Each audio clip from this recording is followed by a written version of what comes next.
Olá, olá, olá, pessoal. Nossa reflexão do dia hoje, a gente vai refletir um pouco sobre o plano imparável.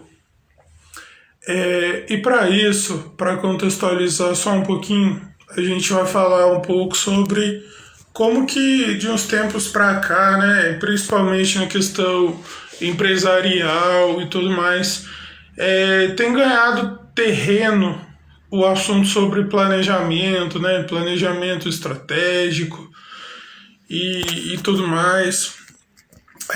Também se a gente olhar para os esportes, né, eles nos revelam muito essa questão de planejamento, estratégia, tática. E não é que não seja importante planejar, mas na reflexão de hoje eu quero abordar da seguinte forma, né?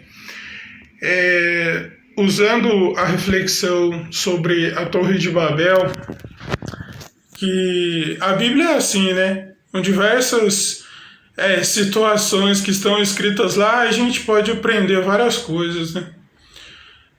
A palavra de Deus ela é viva e eficaz. E na situação da Torre de Babel, o que eu quero focar é o seguinte: as pessoas começaram a se unir e planejar, né? Planejar construir essa torre para chegar até o céu, porque eles não queriam mais ser espalhados por toda a terra, mas acima de tudo eles queriam ter o nome deles reconhecido.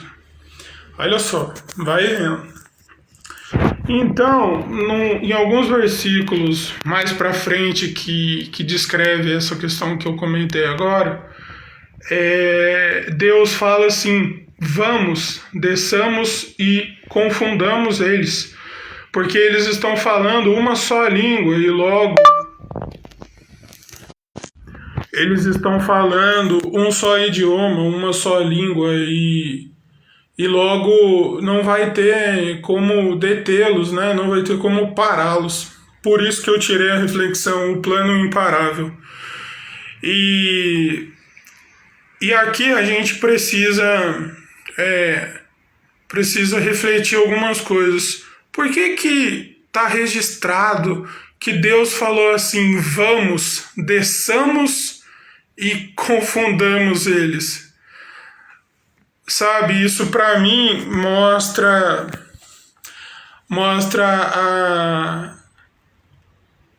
a unidade na pluralidade, Deus, Jesus e o Espírito de Deus, porque um revela o outro. E assim como lá na criação Deus declarou: façamos o homem à nossa imagem e semelhança, ou seja, o Deus único, o Deus perfeito, que se revelou por meio do Filho e do Espírito Santo, da mesma forma quando a humanidade estava planejando novamente depois, né, de um plano de salvação por meio do dilúvio da parte de Deus, eles estavam planejando o mal novamente, né? Já não bastasse ter separado de Deus lá, tendo comido o fruto do conhecimento do bem e do mal. Eles continuaram planejando o mal e na questão da Torre de Babel, né? Assim, comparando uma situação com a outra, a gente sempre vai inclinar para o mal, porque a nossa natureza é pecaminosa, né? Mas nessa situação, né, isso mostra para mim a riqueza de Deus, como Ele é sábio, entende? De nossa, vamos e desçamos, sabe? A unidade de Deus Pai, Deus Filho, Deus Espírito Santo. E então isso foi feito. Por quê? Porque não há algo que possa deter Deus, entendeu? E isso foi feito e as pessoas se confundiram, não conseguiram entender umas às outras mais.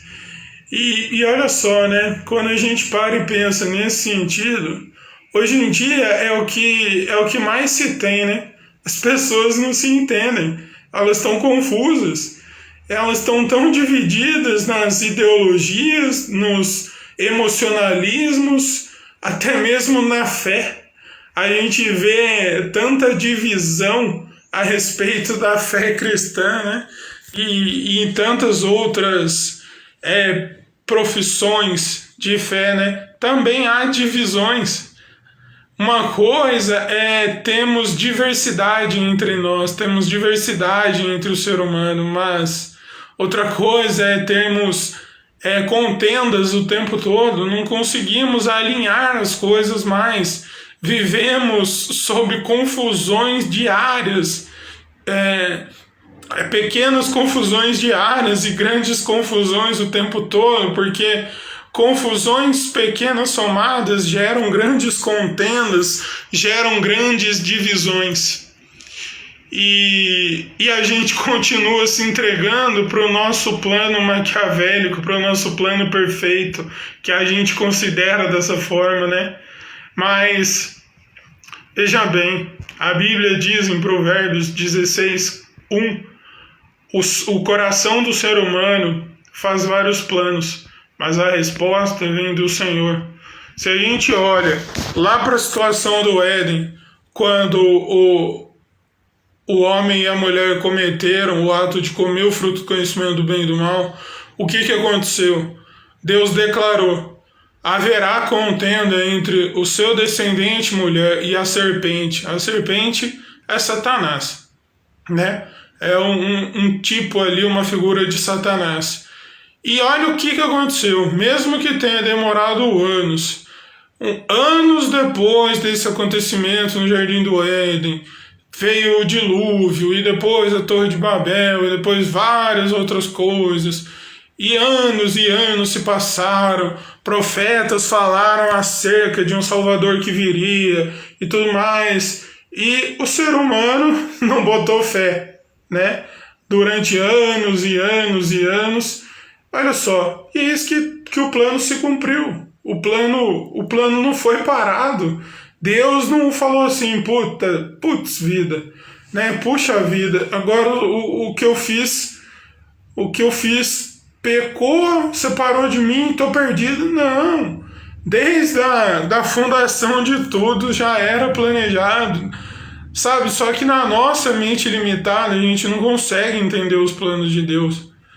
Só que a gente limita o agir de Deus a Ele fazer realidade, né? Tornar realidade o que a gente planeja. A gente, por algum motivo, ao longo dos anos, a gente definiu que Deus nos ama só se Ele concretizar o plano que eu tenho, o sonho que eu tenho, da forma que eu quero, do jeito que eu planejei. Sabe? E muitas vezes, versículos como que tem em Efésios, que fala que Deus vai fazer infinitamente mais do que pensamos e imaginamos, aquilo está dentro de um contexto. E muitas vezes isso é usado fora do contexto daquele texto, e as pessoas usam isso para nos convencer, para nos atrair, nos agradar. Nossa, e aí, sabe que muitas vezes a gente cai no erro de quando a gente ouve esse tipo de coisa, a gente tá com o nosso planinho aqui, né? Daí a gente tende a maximizar aquele planinho que a gente tem, mas a gente não tem a visão aberta para compreender que tudo o que Deus fala tem um contexto. Assim como na situação da construção da Torre de Babel, que o ser humano se uniu, falava uma só língua em prol da construção da Torre de Babel, em prol do nome dele ser conhecido, ou seja, eles não reconheceram mais a questão de Deus, não reconheceram mais a existência de Deus. Eles queriam ser os dominadores, e veja só o que a gente consegue perceber nos nossos dias, né? Pessoas que querem dominar umas às outras porque acham que tem cargos majoritários, cargos inabaláveis. Mas se uma pessoa está num cargo, seja ele qual for, foi permissão de Deus. Só que não reconhece isso, e era isso que a humanidade fez naquele momento do Torre de Babel. Eles se colocaram no centro do universo. E, poxa vida, a Bíblia diz que todas as coisas foram criadas por Deus, para Deus, e retornam para Deus. Então, a gente precisa abrir o nosso coração e os nossos olhos para compreender que os nossos planos são passageiros. A gente passa o dia maquinando coisas, planejando coisas, e muitas vezes a gente não está nem mais se importando se o outro vai se dar mal, contanto que eu me dê bem. É isso que a gente tem feito, é isso que a gente tem planejado e executado. Mas a gente precisa compreender que, apesar da nossa natureza pecaminosa, a graça não é a nossa obra, a graça não é a nossa natureza que produz, mas a natureza de Cristo que produz isso, essa revelação da graça de Deus por meio da pessoa de Cristo. Não adianta qualquer reflexão sobre a palavra de Deus, tem que passar por Cristo. Muitas vezes a gente vê coisas por aí, igual eu comentei, que não passam por Cristo. Comentam o Evangelho de maneira superficial e não passam para Cristo, não retornam para Cristo e vivem a mesma síndrome da Torre de Babel, se colocando no centro da pregação. O centro da pregação é Cristo. O centro dos nossos planos é Cristo. E a gente precisa ter a maturidade e a humildade de quando nossos planos dão errado, mesmo eles, por algum acaso, digamos, entre aspas, não tiver maldade neles, mas a gente precisa ter essa maturidade, essa humildade de reconhecer, mesmo quando assim eles estiverem e eles derem errado, é porque os nossos planos vão ser sempre frustrados. Mas aí você para e pensa, mas e as pessoas que parece que se dão bem na vida, parece que elas planejam e executam? A questão é, um outro aprendizado e a conclusão da questão da Torre de Babel. Ali não é relatado quanto tempo eles já estavam ali construindo, né? É relatado que eles tiveram a ideia, que eles tinham unidade, que eles falavam uma só língua. Não está relatado ali o tempo que demorou. Se eles já estavam avançados na construção, não está relatado ali. Mas isso me ensina a seguinte lição. Não importa se passar 1 mês, 2 meses, 3 meses, 4 meses, 5 anos, 10 anos, 30 anos. A gente pode achar que aquilo está dando certo no nosso olhar, mas de uma hora para outra, num piscar de olhos, a nossa obra, que é palha, que o vento leve, que o fogo queima, vai num piscar de olhos e a gente começa a se questionar: onde foi que eu errei? Onde foi que eu errei? Onde foi que tudo deu errado? Mas é por conta dessa falta de maturidade de reconhecer que o plano que não pode ser parado e já tinha sido planejado desde a eternidade é a revelação de Deus na pessoa de Cristo. E todos os nossos planos que não forem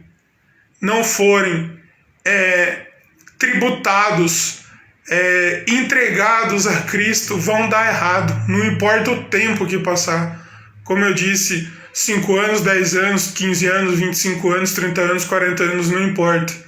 O que importa é, o plano de Deus vai ser concretizado, as coisas vão ser cumpridas, porque é o único plano que ninguém consegue parar.